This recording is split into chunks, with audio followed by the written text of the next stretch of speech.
Ya, bengithi angiqale ngidlale yona le video. Le video esuse ukukhuluma lapha ephejini laMthandeni umfama Manqele. uManqele la uposte le video ephejini lakhe leli lithi Mthandeni Mangele. Ya, postile la le video. Na i-comment yodumo, i-comment esuse ukushisa.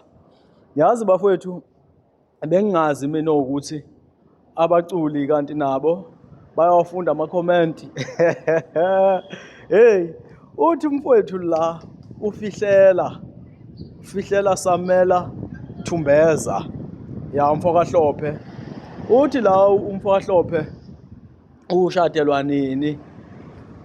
Now response from uMthandeni Manqele. Ake sibuke i-response lapho ukuthi thini. Ngisayivula i-response. Anganoma i-network kodwa ngisayivula. Nakho-ke. Uthi uMthandeni umfama Manqele. Uma sengiphuphile.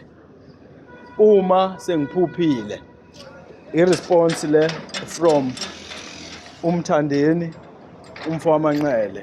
Uthi yena uzoshadelwa uma esephuphile. Angiyazi ke le response ichaza ukuthini. Ichaza ukuthi abantu abashadayo, abantu abaphuphile. Nawo ama-comment kahle kayo ke angena ngaphansi kwale response uMthandeni umfama Manqele. Nanga abantu bayahleka kumnandi. Kumnandi kubantu bayahleka abantu ukuthi bathi wamphendula qhawe. Uthi omunye masuphuphile ukuzwile lokho. Ya, noyingenela lapha epagini lakhe bafethu uMthandeni nibuke le video. Ya, ningene lapha epagini lakhe on Facebook nibuke le video bese nibuka ama comment. Yabo, bajabula kabalandeli bakhe lapha bathi yes nakya. Yabo, niyabuka nje. Njengoba ubuka nje behleka lapha. Ububona nje, yabona nje. Ya, ilokho nje ingane zakwethu. Hayi ayahlekisa khona le.